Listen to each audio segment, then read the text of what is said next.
O programa a seguir pode conter descrições de extrema violência e não é recomendado para pessoas sensíveis.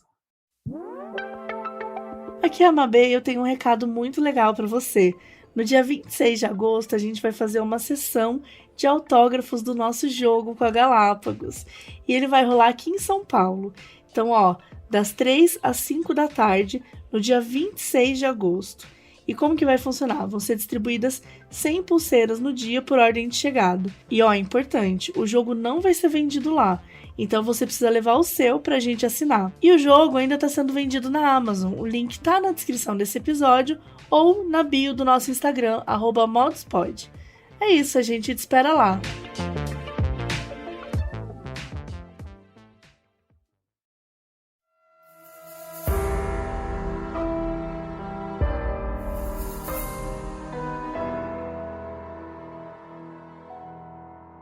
Betty era uma mulher com um objetivo: casar, ter filhos, constituir uma família linda e regada pelos valores cristãos. Dan Broderick parecia o homem perfeito para cumprir essa missão ao seu lado. Também vindo de uma família cristã, ele era estudioso, ambicioso e sonhava um dia ser um bom provedor para sua família. Mas esse sonho a dois se tornou um grande pesadelo, porque o casamento deles foi cheio de brigas, traições, mágoa e violência. Eu sou a Mabê. Eu sou a Carol Moreira. E essa é a complicada história de Betty e Dan Broderick.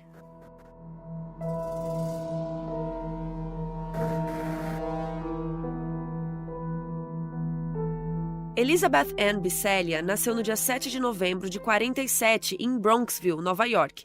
Ela era filha do casal Marita e Frank Bisceglia. O Frank era ítalo-americano, enquanto a Marita era irlandesa e americana. O casal ao todo teve 6 filhos e a Elizabeth foi a terceira. E desde sempre ela teve esse apelido de Betty. E ela cresceu num lar bem tranquilo. O Frank, junto com alguns parentes, tinha um negócio que trabalhava principalmente com venda de gesso para parede de prédio, e era uma empresa super bem sucedida. A família Bisceglia estava longe de ser rica, mas eles tinham um padrão de vida confortável. A vizinhança que eles moravam em Bronxville era habitada por pessoas de classe média, e lá tinham muitos policiais, bombeiros, pintores e outros donos de negócios aí de médio porte. E o Frank sempre fez questão que a sua família não passasse nenhuma necessidade e que os seus filhos pudessem ter tudo o que eles quisessem. Então a Betty teve uma infância muito gostosa, muito privilegiada. Os Bisceglia também eram bastante religiosos. Eles eram católicos, do tipo que iam sempre na igreja, estavam sempre rezando em casa e colocaram também os seus filhos em colégios católicos. No caso da Betty, ela estudava num colégio católico só para meninas. O Frank e a Marita sempre foram pais muito rígidos no que diz respeito a valores. Eles tinham uma visão do mundo bem tradicional sobre as relações afetivas. Eles acreditavam naquela ideia de que o homem era o grande provedor e a mulher era a cuidadora do lar. E eles faziam de tudo para passar esses ensinamentos para os filhos. Então, desde pequena, a Betty foi ensinada a ser bem recatada, a ser uma mocinha educada e estudiosa. E ela também aprendeu que ela tinha que se casar. O ciclo social da igreja era muito dessa ideia de que o casamento é divino e não se casar é um fracasso na vida. E não era só se casar. A Betty tinha que se casar com um homem estável financeiramente, que pudesse, ser o provedor de uma família, porque essa função não estava para ela, né? Ela ia ser a cuidadora do lar, cuidadora dos filhos e tal. Os pais sempre mandaram ela ter cuidado com namoros na juventude, para não ficar se relacionando demais e tal, até encontrar um bom homem cristão. Em 1965, quando a Betty tinha 17 anos, ela e umas amigas viajaram para o estado de Indiana para ver um jogo de futebol americano do time da Universidade de Notre Dame. Já era o ano da formatura dela, então os pais deixaram ela viajar. O fato da Notre Dame ser uma faculdade privada, católica, também ajudou eles a permitirem. Foi a primeira vez que a Betty passou uns dias sozinha com as amigas, sem os pais, então ela aproveitou muito, se divertiu. E lá durante o jogo ela conheceu um boy magia chamado Daniel Broderick, que atendia pelo apelido de Dan. Ele nasceu em Pittsburgh, na Pensilvânia, em 22 de novembro de 44. Ele tinha uns 20 anos quando conheceu a Betty. Ele era o filho mais velho de uma família católica também, bem tradicional, e de ascendência irlandesa, que nem a mãe da Betty. E fazia pouco tempo que ele tinha se mudado para Indiana e começado a Notre Dame lá, e ele estudava medicina, um bom partido. Quando ele conheceu a Betty, ele ficou imediatamente encantado por ela. Ele foi se apresentar pra ela como um quase médico. Imagine isso. Ai, que ele tá no primeiro semestre. Me chame de doutor. Olha aqui meu bisturi. Só tá faltando entregar o TCC pro meu... Só falta da 5 minha anos pra eu pós, fazer o TCC. Mas assim, tá tudo certo. Bom, e aí de início ela não deu muita bola pra ele e tal. A Betty era alta, loira e bem bonita. E ela gostava de flertar com os crossfiteiros, né? Tipo assim, os caras bem atléticos e tal. Ela não é boba, né? Padrãozinho. E aí, enquanto isso, o Dan, ele era magro, ele era bem magrelo e tal, era moreno e usava óculos tartaruga. Então ela achou ele meio nerd. E mais importante, a família dele não tinha tantas condições financeiras quanto a dela. E isso pegou muito, porque ela foi ensinada a encontrar um homem da mesma classe social pra cima. Mas ela apreciou a persistência, né, e a confiança do Dan e acabou dando o telefone para ele. Os meses foram passando e o Dan não desistiu. Ele foi mandando um monte de carta para ela, ele ligava, ele era atencioso e aos poucos a Betty começou a gostar dele também. E aí finalmente eles engataram num relacionamento. Nessa mesma época, a Betty se formou no ensino médio e começou a frequentar a faculdade Mont Saint-Vincent, que também era privada e católica. E aí ela foi estudar educação infantil. A facu era perto de casa, então ela continuou ali morando com os pais, e o Dan conseguiu entrar em medicina na Cornell, que é uma das faculdades mais renomadas ali americanas e tal. E melhor ainda, ficava em Nova York. Então ele e a Betty podiam continuar se vendo normalmente. E à medida que eles iam se conhecendo, a Betty ia percebendo mais coisas em comum entre eles. Ela curtiu o fato da família ser muito católica, ele levou ela lá para Pittsburgh para conhecer a família e todo mundo se deu bem. E ela gostava também que as duas famílias eram bem grandes, que tinham esses valores muito semelhantes, né? Tanto a Betty quanto o Dan tinham essa parada de trabalhar muito para conquistar uma vida confortável. Então, por mais que financeiramente ele tivesse menos grana, tal, ela sabia que ele ia se esforçar muito até atingir os objetivos de vida. Até porque ele estava fazendo medicina, né, gente? Então, assim, a gente sabe que se tinha uma coisa que esse homem queria era dinheiro. Eles até descobriram que tinham a mesma música favorita. Era The 12 of Never, do Johnny Mathis, e virou a música deles, né? A música da relação. O Dan estava completamente apaixonado, tanto que nos primeiros meses ele dizia que a Betty era a mulher com quem ele ia se casar. E depois de 3 anos de namoro, finalmente veio aí. E os dois se casaram no dia 12 de abril de 1969. A Betty tinha 21 anos e o Dan tinha 24. Foi uma noite linda, super emocionante para todo mundo. Logo em seguida, eles passaram uma lua de mel incrível no Caribe. E pouco tempo depois, né, de voltarem para Nova York, a Betty descobriu que estava grávida. Era o início de um sonho, só que deu tudo errado.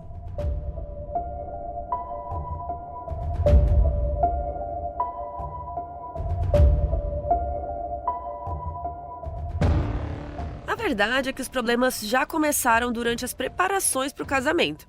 A mãe da Betty, a Marita, prezava muito por elegância, por tradição, então ela ficou muito ofendida quando o Dan resolveu usar um terno comum no casamento, ao invés de um smoking, que seria o que ela gostaria. Ela falou para Betty que a filha ia ter que abrir mão do seu estilo de vida a partir daquele momento, porque ela escolheu casar com o Dan. Então, que ela bancasse isso e fosse morar com ele no dormitório da Cornell, com zero das coisas que os pais davam para ela e tal. E aí a Betty falou, show, tá bom. Aí eles casaram, tiveram a lua de mel no Caribe também, que, poxa, mó legal, né? Mas aí, quando eles voltaram, a realidade bateu. E a Betty odiou. Por quê? Né? Ela morava numa casa grande antes, com acesso a um carro, tinha uma pessoa ali que cuidava da casa, né, que fazia faxina, e agora ela estava literalmente morando num dormitório de faculdade minúsculo com um cara que ainda era estudante, né, que não tinha dinheiro.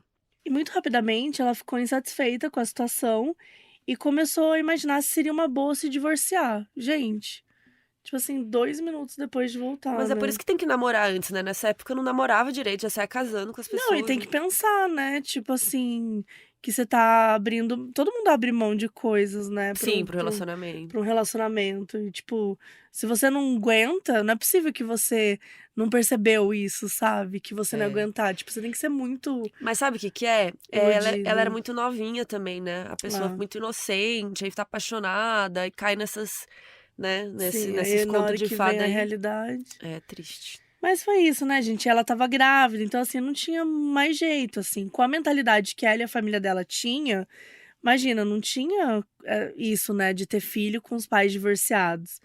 Ela pensava, se Deus deu a dádiva de um bebê, era para eles ficarem juntos sim. Então ela tentou fazer uma limonada do limão e decidiu que ia continuar com o Dan pra ver no que dava. Só que ele também mostrou um lado dele que a Betty não tinha visto até então. Ele conseguia ser bem mandão, bem controlador quando ele queria. E ele assumiu pra si a ideia de que o homem da casa é que lidava com o dinheiro. Só que o dinheiro não era dele, né? O pouco que eles tinham vinha dos bicos que a Betty fazia enquanto ele estudava, mas mesmo assim ele que controlava os contra-cheques, que supervisionava e tal, ou que ela gastava. Então ele que cuidava do dinheiro e era bem controlador. Em janeiro de 70, nasceu a primeira filha do casal, a Kimberly. E aí tudo ficou mais difícil, porque tinha uma criança que precisava ser sustentada. E para piorar, uns meses depois, a Betty engravidou de novo. E aí nasceu uma menina chamada Lee. Ela nasceu em julho de 71. Eventualmente, o Dan chegou no período de residência como médico, então faltava menos, né, para ele realmente ter uma carreira e se tornar o provedor que todo mundo estava esperando. Mas aí, bem nessa época, o cara me decide fazer uma transição de carreira. Ele resolveu ser advogado também. Que o tem a ver com as calças? As ideias. Nada contra, né? Mas, tipo, médico e advogado são duas profissões totalmente diferentes. É puxado você fazer uma transição quando você tem 2 filhos, né? Mano, quando você faz residência de medicina, quem vê o Grey's Anatomy sabe. Parece né? que a gente tá julgando, mas não é nem por isso, é porque o negócio tava puxado. Não, e tipo, eles precisavam de dinheiro pra pagar as É. contas, e ele vai resolver fazer outra faculdade, assim, tipo, complicated. Nossa. Enfim, então ele queria ser médico e advogado ao mesmo tempo. Que horas ele ia fazer tudo isso, não sei. Mas aí sim ele teria o dinheiro pra dar todos os luxos pra família dele. Só que ele precisava aí de uns aninhos de faculdade de direito. E aí, como que ele ia fazer medicina nesse tempo? Tipo, não fazia muito sentido. Então ele e a Betty fizeram um acordo que nos primeiros anos do casamento, ela ia ser a provedora enquanto ele ia estudando e se especializando e tudo mais. Show! E aí ele conseguiu entrar em direito em Harvard e o casal se mudou para Boston, Massachusetts. Então, assim, com certeza ele era muito inteligente, ele passa em todas as faculdades e tudo, mas as decisões que ele tá tomando, vamos ver no que vai dar. Lá o Dan passava o tempo inteiro estudando enquanto a Betty fazia tudo. Ela cuidava dos 2 bebês, arrumava a casa inteira e trabalhava. Ela conseguiu um emprego como professora da 3ª série numa escola e, além disso, ela era babá de vez em quando. Quando a grana dava uma apertada, ela complementava sendo revendedora da Avon e da Tupperware. Ela saía batendo de porta em porta da vizinhança, uma mão cheia de produtos, a outra com uma das crianças, outra criança no colo, né? Ela se virava, assim, pra conseguir prover o lar. O Dan também abusava desse dinheiro. Ele dizia que a coisa mais importante para um advogado era estar bem vestido. Então ele gastava muito em ternos caros, né, e bonitos e tal, para que todo mundo do campus admirasse ele, né? E além disso, ele ficou meio workaholic.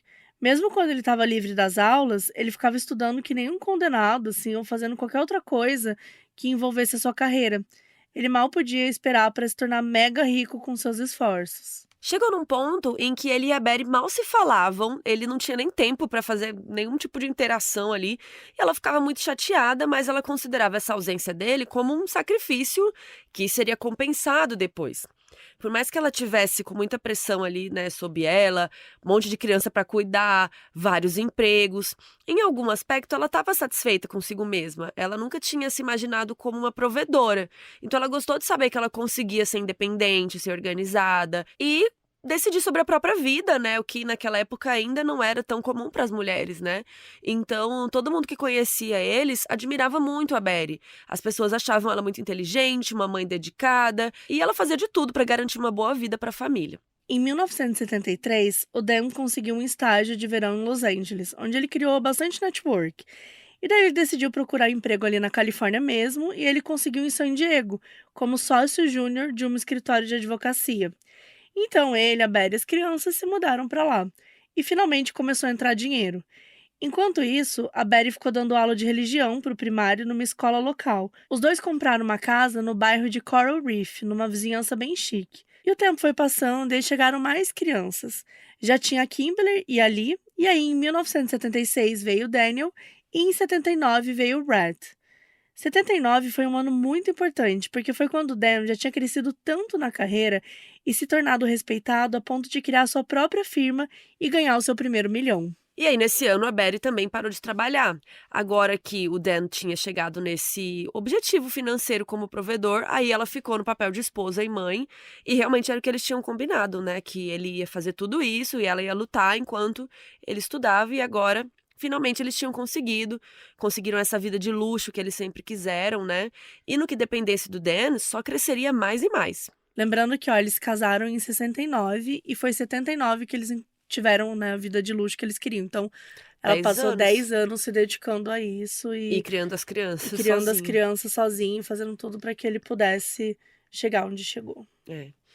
E aí o fato dele ter se formado em medicina fez com que ele virasse referência em casos que envolviam essa área, né? E casos que davam muito dinheiro. Então, apesar de ter sido muito difícil, né? Essa coisa de estudar as duas faculdades ao mesmo tempo, ele conseguiu usar as coisas a favor dele, né?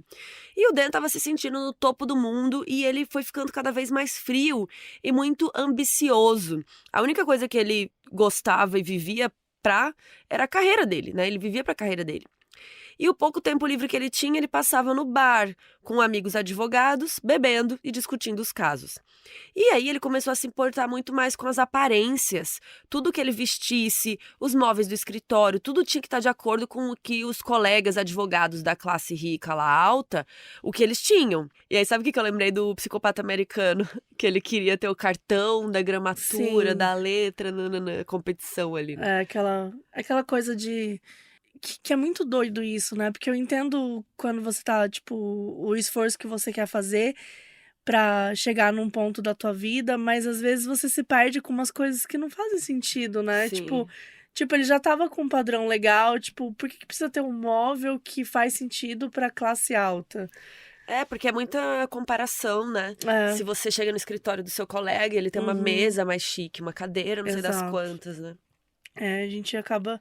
umas coisas que a gente acaba se virando espinhos pra gente também. Mas enfim, ele também quis se adaptar aos padrões físicos também. Então ele parou de usar óculos, ele colocou lente de contato, ele fez um implante no cabelo, fez plástica no nariz.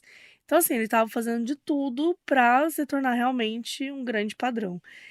E enquanto isso, a Betty foi ficando muito frustrada, né? Porque ela agora tinha sido relegada às funções domésticas, tinha vários filhos. O Dan não tava, tipo, não dava nenhuma atenção pra ela nem pros filhos. Então, ela tava bem frustrada.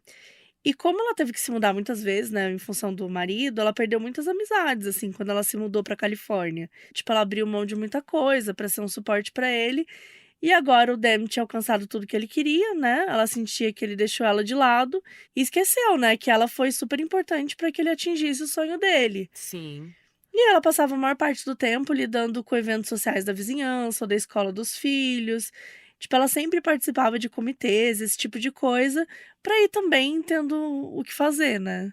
E sabe o que eu achei interessante? Recentemente saiu um picolé de limão do Não Inviabilize, que era uma coisa meio parecida, assim, tipo, a mulher tendo que sustentar o cara, mas ele nunca parava de estudar. Aí ele, vou fazer mais um curso, vou fazer não sei o que lá. E aí ela assim, faz algum trabalho pra me ajudar que tá ficando pesado, sabe? Então, foi bem parecido, assim, com esse caso. Até lembrei disso agora. Sim, inclusive, eu até que sempre lembro bastante do caso do Stephen King, né? A esposa dele, ela, tipo, teve que sustentar eles durante muito tempo ali no início. Porque ele tava muito nesse corre de escrever, e as coisas não rolavam, e as coisas não aconteciam, tal. E ela foi muito ali, sabe? Depois ele ficou viciado em drogas. Então, tipo, ela O teve... Stephen King era viciado? Ele era viciado. Eu não sabia Você não disso. sabia? Não, você me deu um Nossa, livro ele dele, usava mas era todas sobre as drogas escrita, do né? mundo. Não, ele Então, não mas fala. ele conta. Ele fala disso no livro, eu não Fala. lembro. Ele fala, tipo, ele era muito viciado em droga. E aí foi Nossa. uma época muito pesada pra eles também, obviamente, né? É muito sobre isso também, sabe? Acho que às vezes a gente vê uma pessoa no topo, mas a gente não entende, tipo, quais as outras pessoas que estão ali em volta dela, O corre, né? o corre que eles fizeram pra que essa pessoa estivesse no topo. Sim, né? eu não tô falando que é errado, sabe? Porque também acontece o contrário, né? Do homem prover pra família e tal. Só que no caso da Betty aqui, por exemplo, ela tava cuidando de 2 crianças e trabalhando enquanto ele só estudava, né? Então é Sim. muito pesado, né? E o caso do picolé de E limão, 4 crianças. cara, né?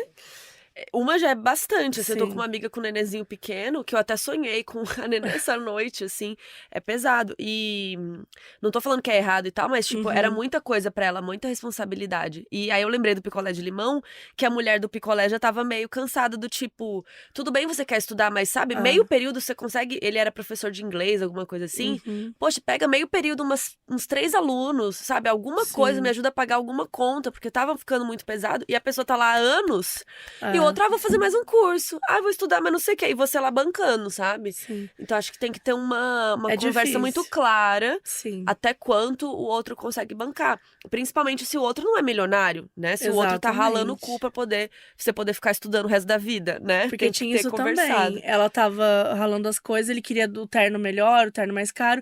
E acha assim, tá, beleza, vai ser um sacrifício que um vai fazer pelo outro, tá acordado e tá Tá ok, né? combinado, Os né? dois aqui combinaram. Aí quando chegou justamente no momento de luxo, o que que ele fez? Ele abandonou ela. Não, e aí quando ele acabou a medicina, que era o combinado, ele resolveu fazer direito. Eu ainda não Exato. superei isso, tá? Tudo bem que deu certo no final, mas, tipo, se eu fosse a mulher dele na época, eu ia falar, mano, você não ia fazer terminar a Ah, medicina? Caceta, honestamente, agora você vai fazer outro eu curso jamais ficaria 10 anos resolvendo todos os BO pro cara ficar pra estudando o pessoa resto da vida. crescer. Eu não consigo, eu Então. não. E é isso, se você tá disposto, se você quer, tipo, acho super legal e beleza. Desde que o outro participe e faça as coisas É, também. só que aí tem que ser na humildade, né? Não vamos comprar Uhum. terno caro, não vamos ter carrão, tipo, vamos segurar as pontas. Meu, 4 filhos, cara. 4 filhos é Não coisa tá pra fácil, não. caramba, gente. Enfim. E aí, esse desconforto, porque é isso, ela ficou lá sustentando ele, daí deve dar muita mágoa, né? Depois, quando ele finalmente conquistou tudo, Uhum. aí agora você tá cagando pra mim, sabe? Então, esse desconforto entre eles foi sendo notado pelos outros, né? E a pessoa que trabalhava lá na casa deles, limpando tudo, ela percebia que o Dan era uma pessoa muito fria, que ele era muito ríspido com a Betty. Um outro vizinho notou que a Betty sempre mudava quando ele chegava em casa. Durante o dia ela era sorridente, estava simpática, aí de noite, quando ele chegava, ela ficava tensa, ficava meio assustada. E aí, no início dos anos 80, os dois já eram praticamente estranhos, assim, já não tinha mais aquele companheirismo, intimidade. E aí foi o momento que o Dan começou a sentir falta de uma parceira romântica. Mas é claro que ele não queria mais a Betty.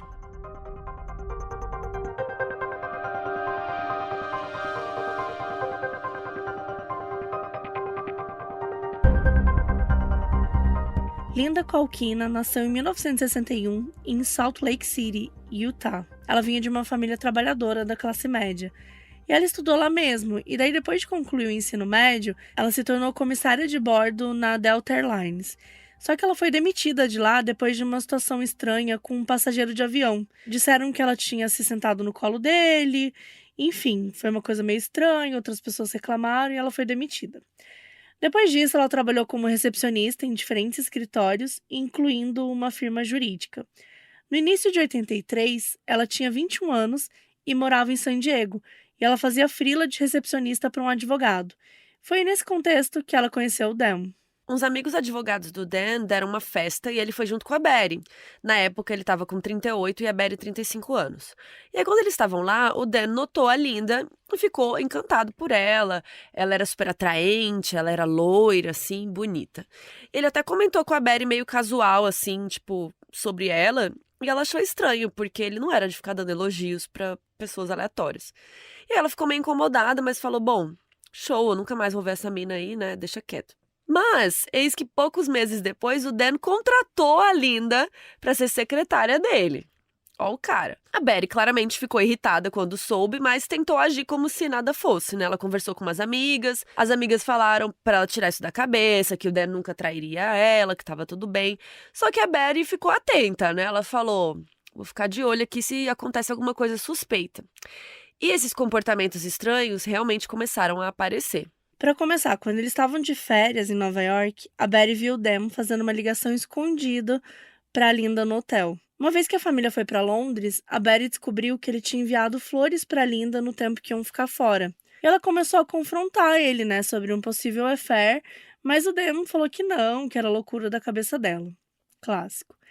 Ela chegou a entrar num psicólogo para desabafar sobre esse ciúmes excessivo, achando que realmente estava louca. Mas ainda assim, ela não desistiu de investigar essa história. Ela estava realmente muito obcecada. E aí a Betty resolveu ligar para uma outra funcionária do Dan e perguntar se ela sabia de alguma coisa. A moça falou que não, mas na verdade ela sabia sim, e realmente o caso estava rolando.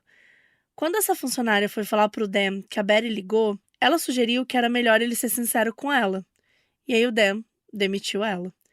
No dia 22 de novembro de 1983, o Dan completou 39 anos e a Betty resolveu fazer uma surpresa para ele no escritório. Ela chegou lá com uma garrafa de champanhe, uma dúzia de rosas, mas aí uma outra secretária falou que o Dan estava fora e não sabia quando ele ia voltar. Aí ela entrou na sala do Dan e viu que tinha umas migalhas na mesa e umas garrafas vazias, uns balões murchos. Ou seja, tinha tido uma mini festinha ali, tinha tido uma comemoração.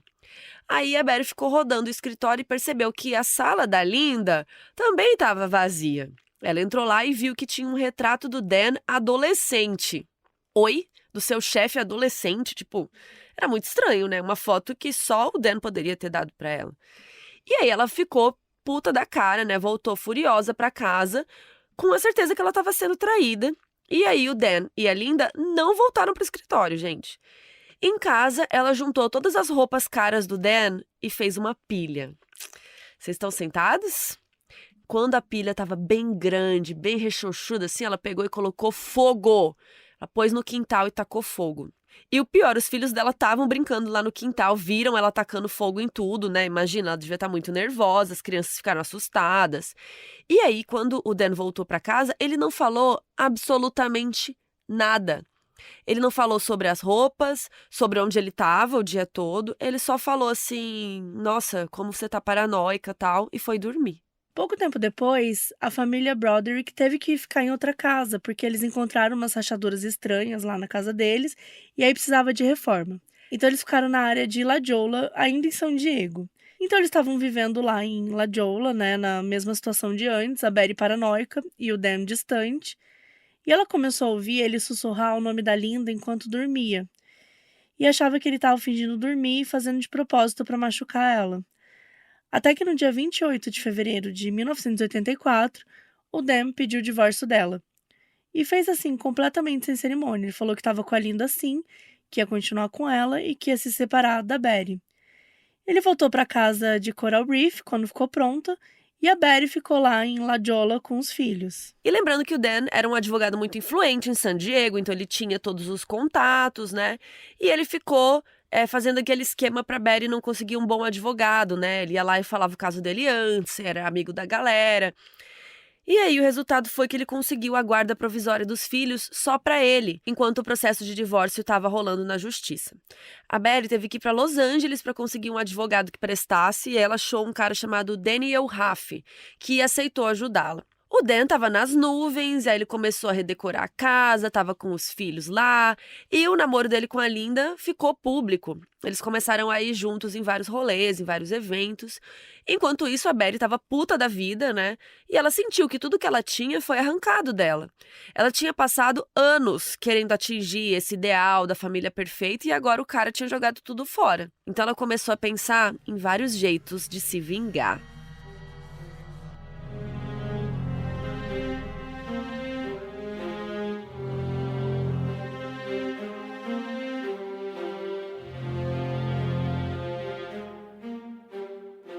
E ela decidiu que ela podia até não estar em paz, mas que ele também não estaria. A primeira coisa que ela fez foi ir na casa do Dan, enquanto ele estava trabalhando.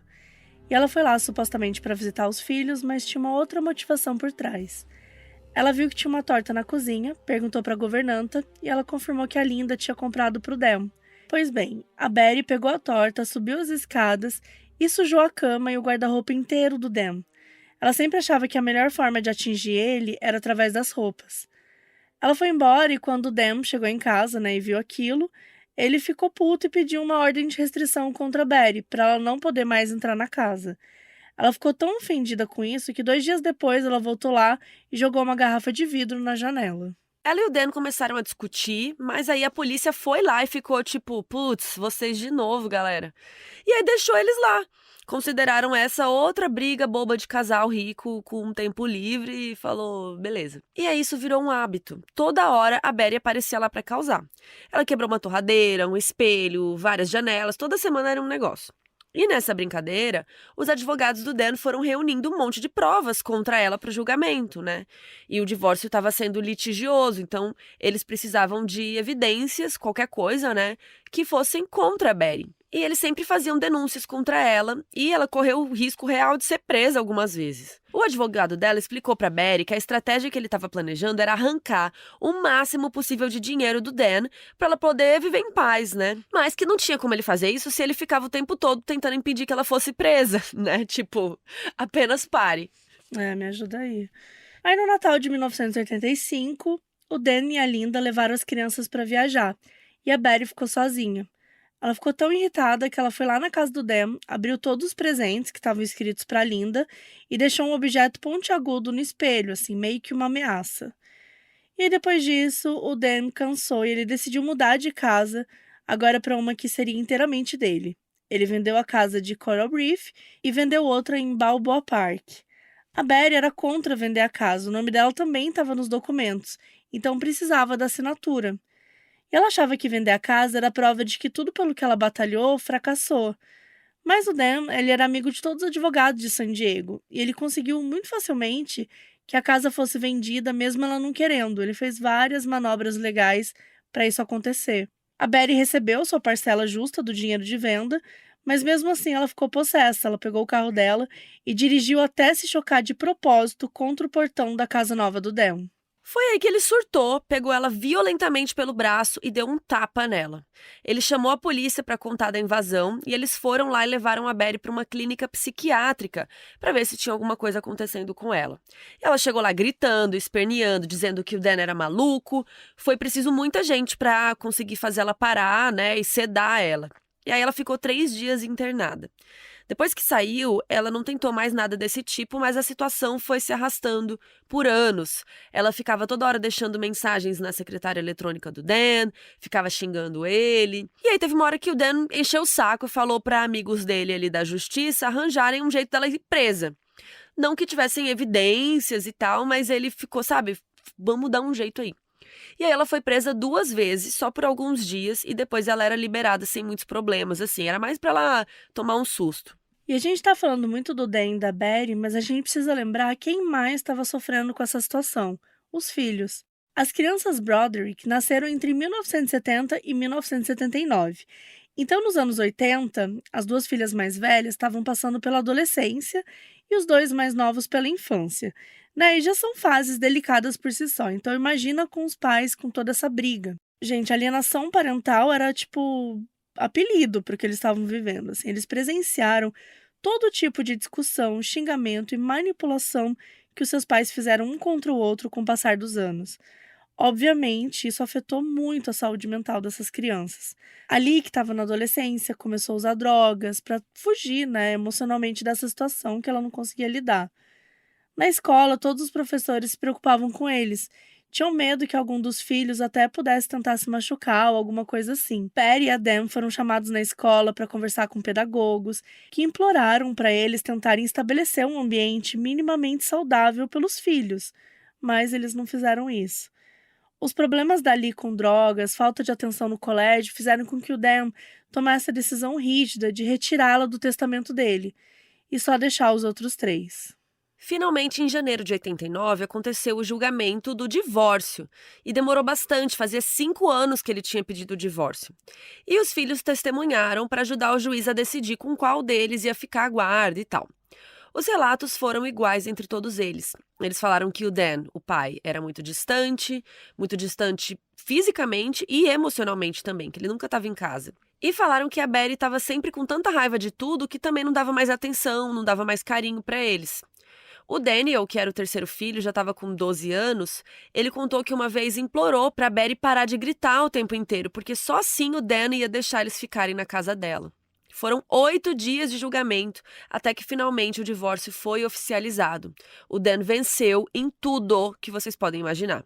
Ele ficou com a custódia das crianças e, mesmo sendo milionário, ele foi obrigado a pagar só $20 mil para Betty. Ela saiu do tribunal se sentindo muito humilhada, né? E o Dan achava que agora, finalmente, ele ia ter paz, ia se livrar da Betty. Mas ele estava bem enganado. E logo após o fim do julgamento, o Dan e a Linda anunciaram que estavam noivos, que iam se casar em breve. Enquanto isso, a Betty estava vivendo os piores dias da sua vida. Ela estava com 41 anos, se sentia muito injustiçada e muito magoada. Quando ela soube do noivado do Dan, ela comprou um revólver calibre 38 da Smith Wesson. Em teoria, o motivo dela é que agora ela era uma mulher oficialmente solteira, vivendo sozinha, e que ela precisava se proteger. Ela começou a ter aulas de tiro rotineiramente e ela andava com a arma para tudo quanto é lado. A gente não conseguiu nenhuma fonte que confirmasse com certeza que ela ameaçou o Dan, mas no mínimo ela deu um jeito dele saber que agora ela tinha uma arma. E eles tinham muita gente ainda em comum ali no ciclo social, então assim, ela podia ter passado essa informação discretamente, né? Tipo, começa a contar pra todo mundo que ela tá fazendo curso, não sei o quê, né? E aí, o casamento deles foi marcado pro dia 22 de abril de 89. O Dan tava com 44 anos e a Linda com uns 28. E aí, por conta de toda a dinâmica violenta aí que rolou nos últimos anos, a Linda tava com muito medo que a Betty aparecesse no casamento, né? Tipo novela, assim, que ela causasse. E ela ficou tão paranoica que ela tentou convencer o Dan a usar um colete à prova de balas durante a cerimônia. Mas não foi preciso. Para surpresa de absolutamente todos, a Betty não apareceu no casamento. Ninguém soube de nada dela nesse dia.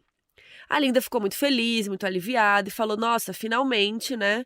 Paz. Finalmente vou viver aqui com o homem dos meus sonhos, com os filhos dele. Mas ela mal sabia que em breve isso iria mudar.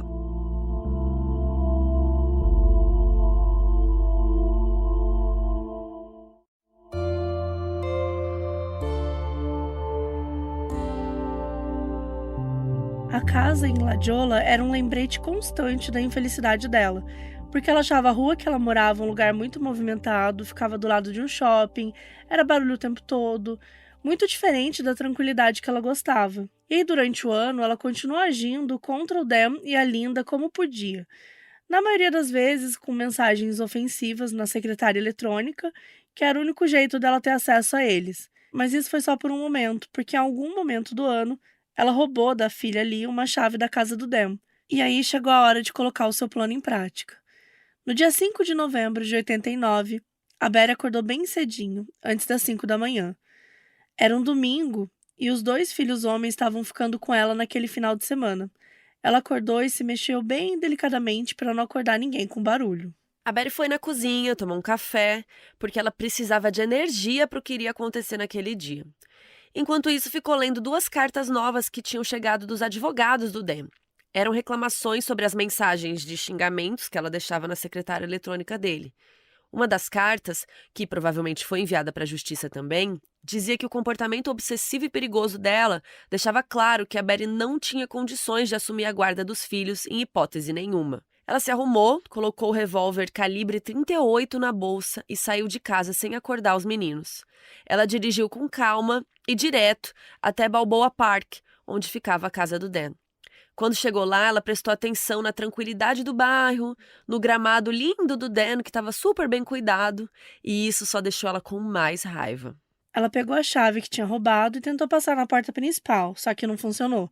Então ela foi rodeando a casa e testando a porta dos fundos e aí a tranca abriu. Ela subiu bem devagar, sem fazer nenhum barulho, e chegou no quarto do casal. Era mais ou menos 5:30 da manhã. A primeira coisa que ela fez foi desconectar o telefone do quarto, para eles não conseguirem ligar para ninguém. Depois disso, a Betty sacou o revólver e começou atirando no peito da Linda. Ela tremeu e o som do disparo fez o Dan acordar. Enquanto ele tentava recobrar a consciência, entender o que estava rolando ali, a Betty atirou na cabeça da Linda e ela morreu na hora. Foi aí que o Dan caiu em si. Ele murmurou alguma coisa, começou a tropeçar para fora da cama para tentar pegar o telefone. A Betty deu 2 tiros que atingiram a parede e a cabeceira, enquanto o Dan rolava para fora. Mas aí ela conseguiu dar um tiro nele e ele caiu no chão. Fontes diferentes falam que esse tiro que ela deu no Dan foi em lugares diferentes. Uma fonte diz que foi no peito, outra que foi nas costas, outra que foi no pulmão direito. De qualquer modo, foi um tiro ali no tronco, né? E ele não morreu imediatamente, ele ficou tossindo muito sangue, ficou engasgando ali. E a Betty ficou assistindo isso por um tempo. Será que ela falou alguma coisa pra ele? A gente nunca vai saber, porque depois de muita agonia, o Dan faleceu engasgado no próprio sangue e a Betty ficou satisfeita e foi embora. A Linda morreu com 28 anos e o Dan 44, faltando poucos dias para o seu aniversário de 45. Assim que saiu de lá, a primeira coisa que a Betty fez foi ligar para a filha Lee para avisar que o Dan estava morto. E logo em seguida ela se entregou para a polícia. Ela contou tudo o que fez e em momento algum ela negou ter atirado. Faltando 2 dias para o seu aniversário de 42 anos, a Betty Broderick foi imediatamente presa por assassinato. Rapidamente, o caso tomou conta da mídia. Era o tipo de história que as pessoas se interessavam. Um casal rico, uma traição. As pessoas gostam de falar um crime passional, mas não se usa mais esse tipo de expressão. E, claro, a chance de ser misógino. Vários jornais e parte do público começaram a falar sobre como a Betty era desequilibrada, como mulheres divorciadas são instáveis emocionalmente, esse tipo de coisa. Teve até um jornal que chamou ela de frívola desmiolada. As pessoas tiraram tanto sarro que no ano seguinte teve um casal que se fantasiou de Dan e Linda pro Halloween, usando pijamas e furos de bala.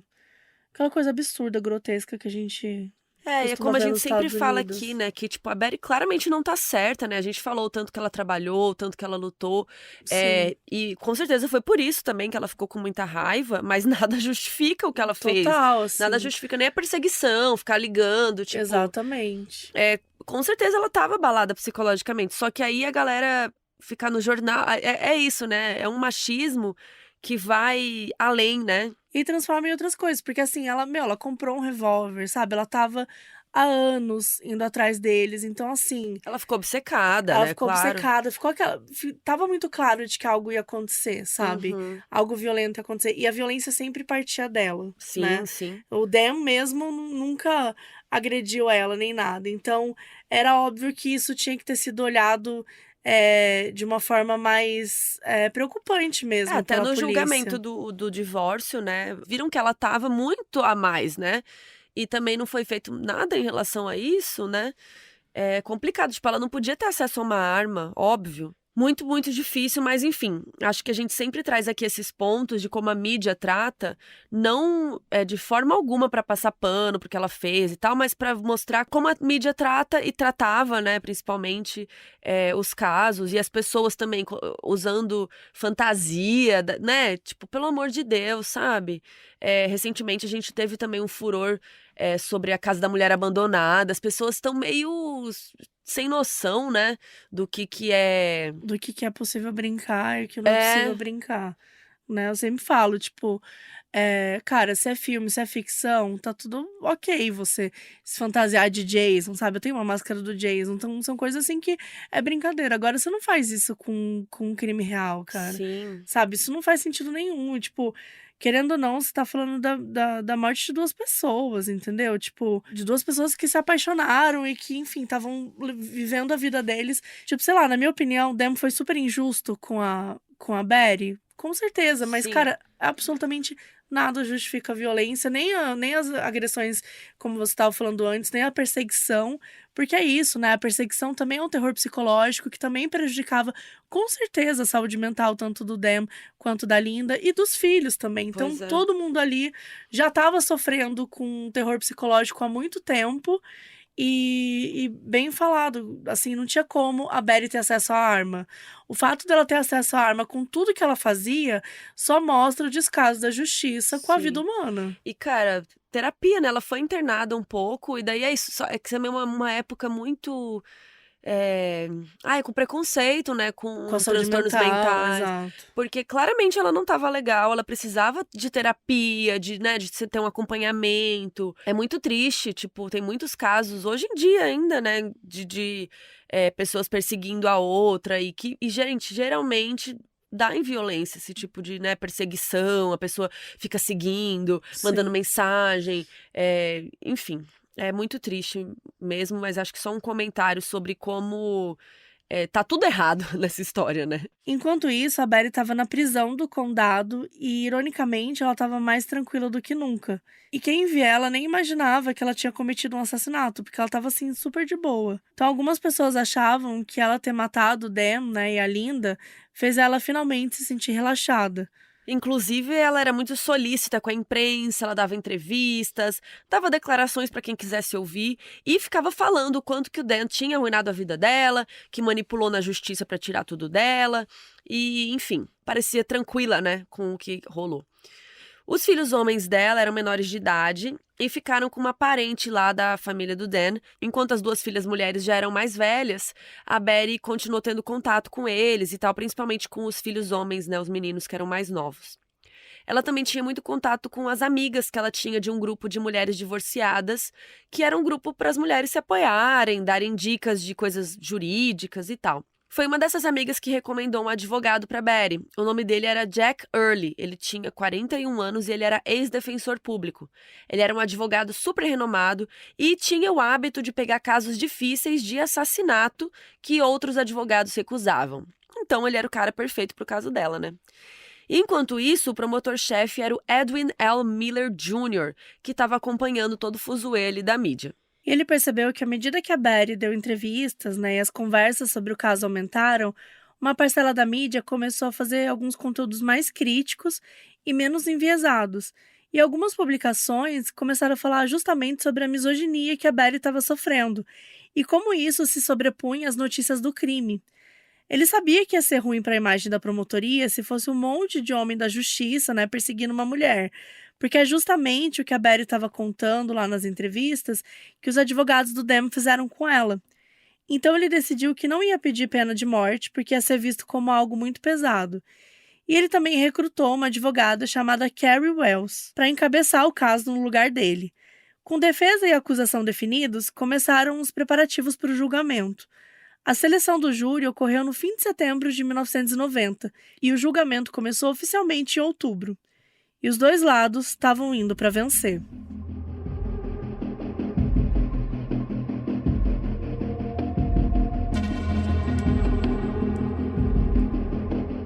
Então, o julgamento de Betty Broderick começou no dia 22 de outubro de 90, quase um ano depois do crime, sob o comando do juiz Thomas J. Wallen. E aí o tribunal foi aberto, estava lotado, tinha vários membros da família da Betty, do Dan, jornalistas, público, muita gente aleatória, assim, principalmente mulheres. E aí a advogada Wells começou com a declaração de abertura ali da promotoria, dizendo que o importante nesse caso era que eles iam provar ter sido um crime premeditado. E ela fez uma metáfora das mensagens da Betty na secretária eletrônica serem o barulho de uma metralhadora. Daí o advogado Early fez a declaração de abertura da defesa e contou que ia provar que a Betty foi levada a se proteger depois de anos de tortura psicológica e perseguição jurídica promovidas pelo Dan, um homem que se importava muito mais com a carreira do que com a família. Então começaram as testemunhas da acusação. O que a promotoria queria a todo custo era mostrar que a Betty estava importunando e assediando moralmente o Dan há anos, e que estava claro que as coisas chegariam nesse nível, né, no nível do crime, do assassinato em si. As primeiras a falar foram as antigas funcionárias da casa do Dan, a Linda David e a Sylvia Kelvins. Elas falaram sobre as várias invasões, sobre as mensagens ofensivas nas secretárias eletrônicas, sobre as janelas quebradas e por aí vai. Uma delas tinha ouvido a Betty dizer uma vez que ia tornar a vida do Dan um inferno ou então ia matá-lo. E outra disse que já ouviu ela falar que ia meter 4 balas na cabeça dele, uma por cada um dos filhos deles. Teve também um psiquiatra forense chamado Dr. Parks Dietz, que disse que a Betty tinha transtorno de personalidade narcisista. Mas a arma secreta da acusação não era ninguém do convívio externo do casal. Eram as próprias filhas deles, a Kimberly e a Lee. Como as duas eram mais velhas, elas já tinham uma opinião mais formada em relação aos pais e tal.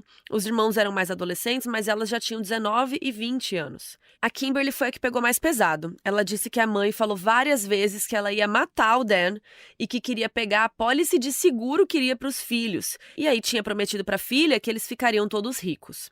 Outra testemunha de acusação foi uma psicóloga chamada Ruth Roth, com quem o Dan e a Betty tinham feito terapia de casal uns anos antes. E a Ruth disse que a Betty era uma mulher instável e que já tinha dito uma vez que se recusaria a ser mãe solo, que se fosse para criar os filhos sozinha, que o Dan morresse então para justificar isso.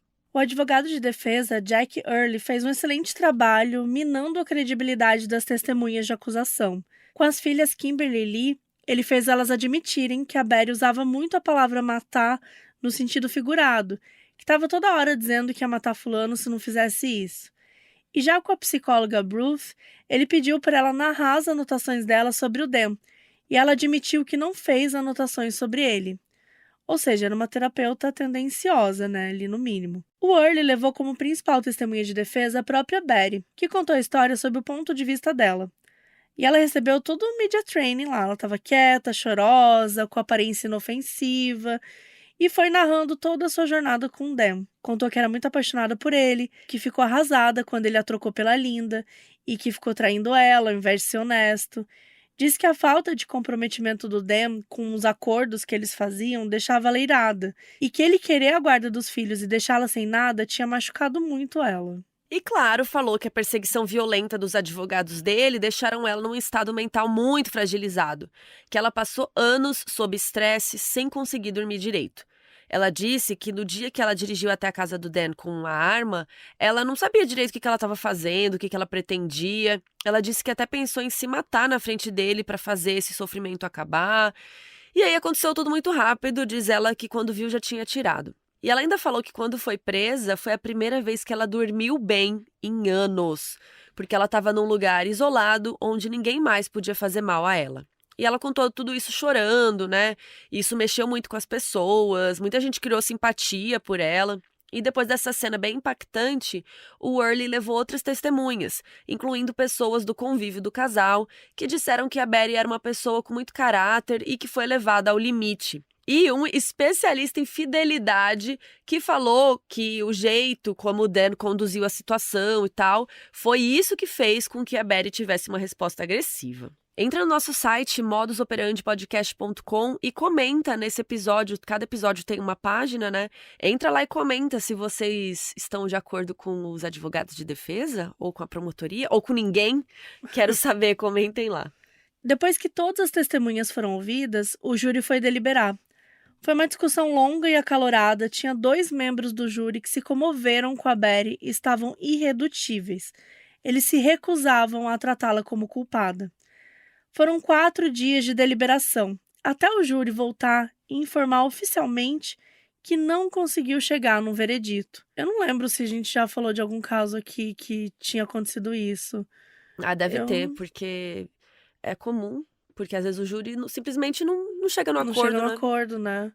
Eu não me lembro. Porque lá é um júri par, né? São 12 pessoas e eles têm que discutir, né? Não é que nem aqui no Brasil, que é número ímpar, vai resolver. Sim, é. Lá não.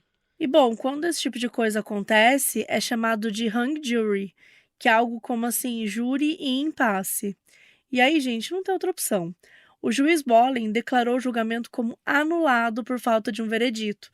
E aí ia ter que rolar um segundo julgamento com a mesma equipe de defesa e de acusação, mas com um júri novo. E pouco depois, um dos membros do júri, que se recusou a culpar a Betty, deu uma entrevista e admitiu que assim que ele ouviu o testemunho dela, ele só conseguiu se perguntar por que ela não tinha atirado no Dan antes. Olha que pesado, né? Que forte falar isso.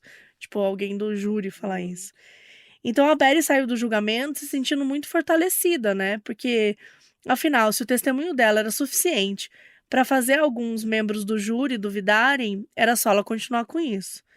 Então, por hora, o desfecho dessa história tinha sido pausado.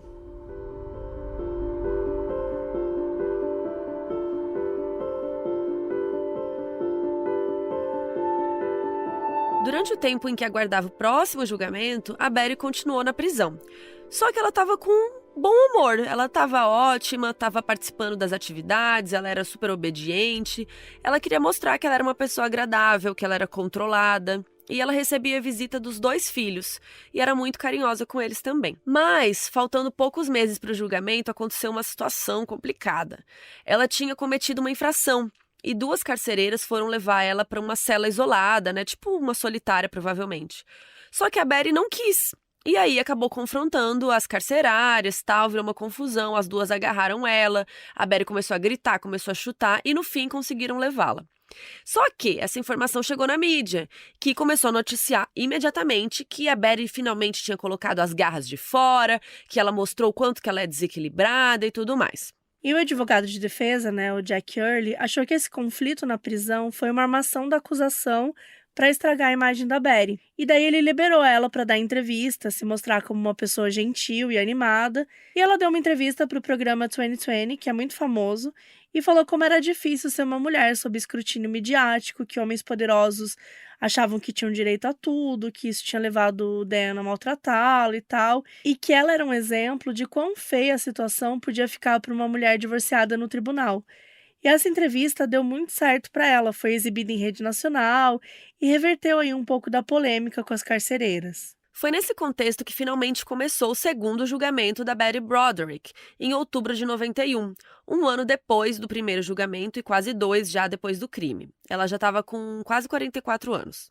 A promotora Carrie Wells estava com sangue nos olhos. Ela constatou que no primeiro julgamento a maioria das discussões foi em torno de questões emocionais, o que levou a Betty a cometer o crime e tal. E isso dava margem para essas reações passionais, né? Então, dessa vez ela decidiu focar mais em evidências, detalhes do crime, levar a coisa para o lado mais analítico, né? E, enfim, para mim fazia mais sentido também. O irmão do Dan, o Larry Broderick, mandou para ela um compilado de sugestões feitas por vários amigos do Dan que eram advogados e ajudaram ele ali no divórcio e tal.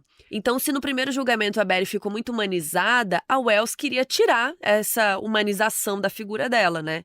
Então, por todo o julgamento, ela não chamava ela pelo nome. Sempre que ela ia se referir a Betty, ela falava a acusada, a carrasca e tudo mais. No geral, as testemunhas e os argumentos foram os mesmos do primeiro julgamento.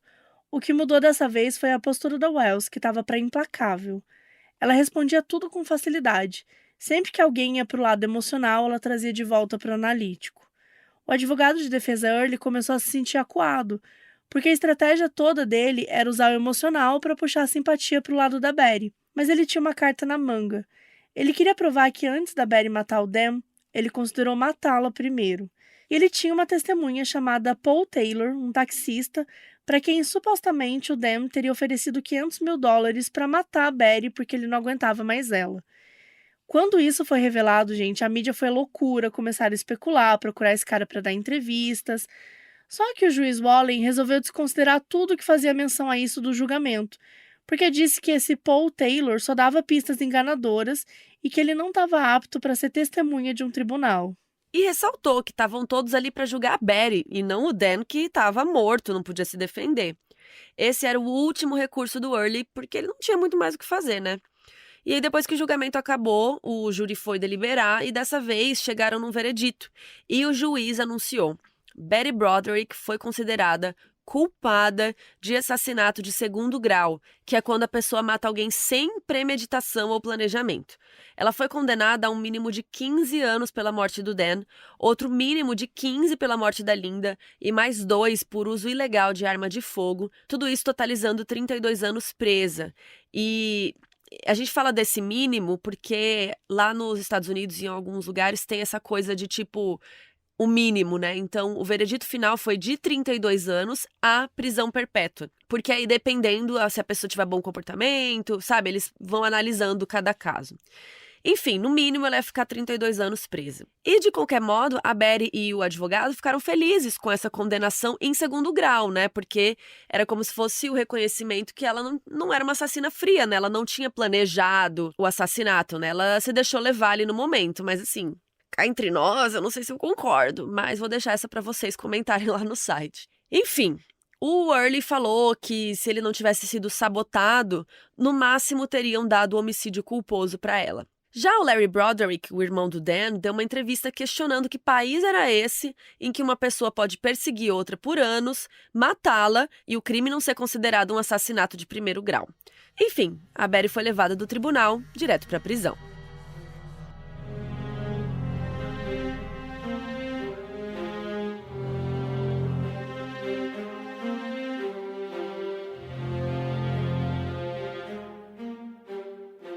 A Betty ficou presa no California Institute for Women, onde tentou restabelecer uma vida para si, mesmo longe da sociedade. Ela dormia cedo, passava as manhãs trabalhando normalmente, tal, lá nas funções dela na prisão. Todos os filhos da Betty continuaram visitando ela, né, inclusive as meninas que testemunharam contra ela. Ela até teve uma relação complicada com a Kimberly, a mais velha, que tinha sido mais pesado, né, com ela no julgamento. A Betty se sentia traída, tal. Até uma vez, por telefone, ela disse que odiava a Kimberly e que ela não deveria ter nascido. Mas, com o passar do tempo, todas as mágoas foram perdoadas e eles mantiveram contato e visitas no Dia das Mães e no aniversário dela. No Natal, a Betty não deixava eles visitarem ela, assim, nem outros feriados muito importantes, porque ela não queria que todas as memórias deles de feriados fossem vendo a mãe na prisão. Os 4 irmãos, a Kimberly, Lee, Daniel e Rhett, são todos muito próximos até hoje. O fato desses problemas entre os pais e, né, esse crime deixou eles com muita vontade de ter uma família muito unida. Então eles são bem grudados e a gente sabe que pelo menos 3 deles se casaram e tiveram filhos e levaram os filhos para o presídio para a Betty conhecer. Em 2010, com mais de 20 anos presa, a Betty fez o seu primeiro pedido de liberdade condicional e aí aconteceu uma audiência. E apesar de todos os filhos já estarem mais de boa com ela, eles tiveram opiniões divergentes sobre a liberação da Betty. O Rhett e a Lee testemunharam a favor da mãe. Inclusive, a Lee disse que tinha um quarto em casa, que iria recebê-la, tudo bem. Já a Kimberly e o Daniel testemunharam contra. O Daniel disse que a mãe era uma pessoa boa, mas que tinha se perdido e que era perigoso deixar alguém, né, que tinha se perdido, voltar para a sociedade. Por fim, o pedido foi negado e ela continuou presa. Ela pediu novamente em novembro de 2011 e em janeiro de 2017 e não rolou. A justiça continuou negando porque disseram que ela não apresentou remorso e não acha que fez algo errado. O Rhett deu uma entrevista para Oprah e ele falou sobre a situação. Ele disse que ele se lembra de várias vezes que falou para o Dan que era melhor os filhos morarem com a Betty, porque ela estava enlouquecendo sem eles e podia acabar fazendo algo irresponsável para todo mundo. E ele lembra também do dia que a Betty saiu para matar o próprio pai, e que quando a polícia chegou em casa, ele imaginou que era só mais uma das vezes que a mãe tinha ido importunar o pai, né?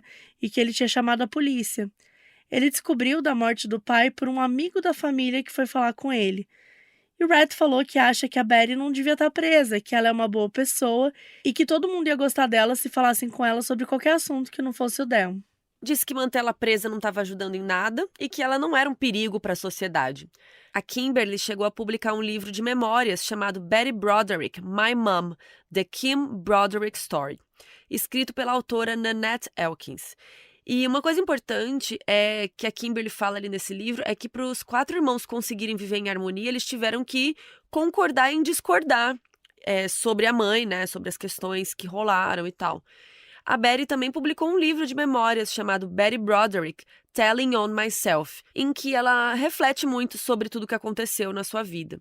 Mas o livro que a gente realmente recomenda, né, que é mais imparcial, digamos, é o Until the 12th of Never, da Bella Stumble, que conta todo o caso também, e muitas informações desse roteiro são desse livro.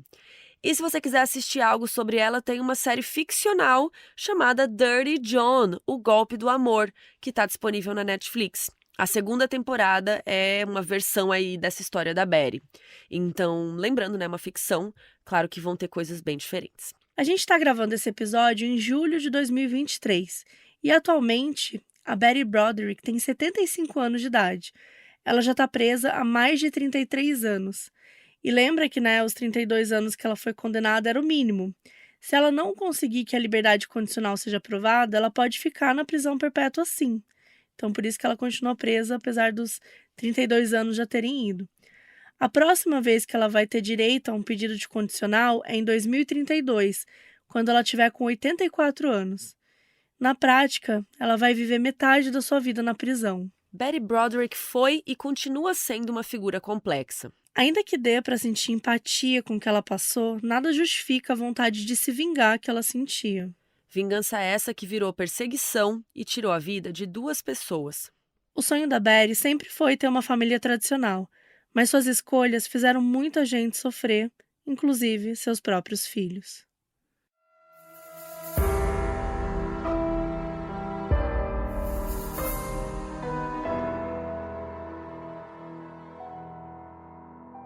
O aviso no início desse episódio foi gravado pela Bárbara Coelho, que é nossa apoiadora na Aurelo.